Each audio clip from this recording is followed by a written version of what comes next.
Librarian. He does all your communications.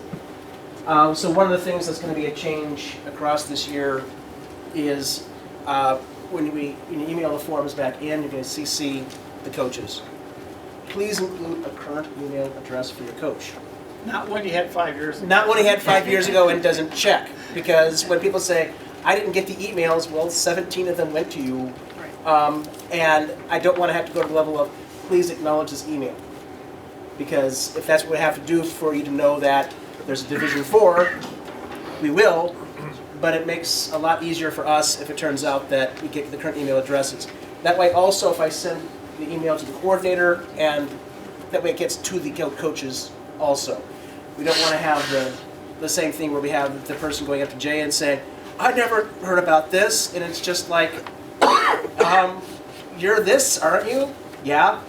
But again, I don't check. No. Anyway, we'll get that into there. Also, when it comes time, I should have a little thing here in just a minute about a difference between helpers and volunteers.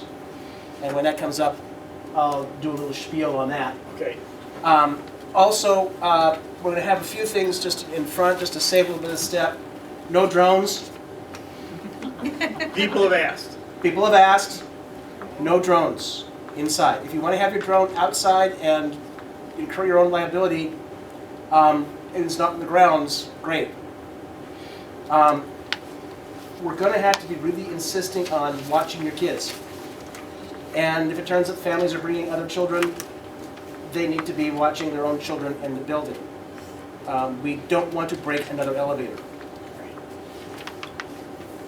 Not just because of a financial thing, but we actually had a special needs kid who couldn't get up to get concessions without being carried by their parent because some little kid who wasn't being attended broke the elevator. And that doesn't exactly portray a positive role towards this. If pink, pink, pink, pink, pink, pink, oh, this is so much fun, pink, pink, pink, pink, pink. Fire alarm comes off, the fire department shows up, and the kid can't get a hot dog. Let's not have that again. I hate to be the nasty people on this. This is one of the things I'm going to bring up again. Please park in designated parking spots. If it's a creative parking spot in the middle of the baseball field, that is not a parking spot. We really want to be able to keep good relations with our people there, and we have to pay for the damages when you tear up the grass because you parked in something that was not a parking spot. We can use the Lutheran church across the street, right? We can use the Lutheran church across the street. They're fine with that, and then walk in.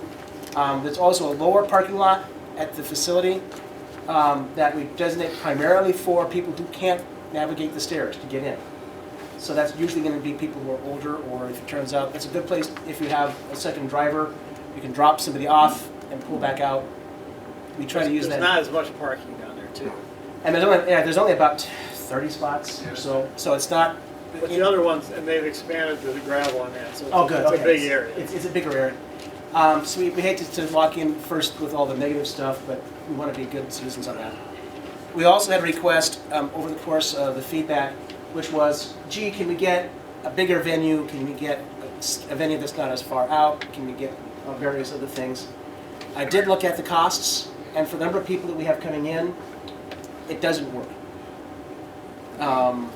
The field houses to be able to rent are much more expensive than we would have a budget for. We don't have a subsidy from anybody. So it's one of those that the cost per hour as well as the cost per being able to have a lot of the extra labor coming into it, it doesn't work. And so we have to deal some of that with the realities. We also don't have enough churches to be able to run consistently 4 circles. If we do it at some point in the future, we'll see about getting a venue, because if we have enough teams to run 4 circles, we'll have enough revenue that we might be able to pay for the extra $1,000 or so that it costs to be able to get one of the big field houses. One of the problems that's also happening is that, in case you hadn't noticed, spring is not a particularly friendly outdoor time for youth sports in the early spring. You have baseball, soccer, lacrosse, softball, track. Well, track has some stuff. So you've got a lot more youth organizations using the same facilities that have been built for many years. And that's why the price is going up, because if you don't want to pay $1,200, $1,400 for a day, somebody else will pay it. And we don't have the kind of travel fees going on.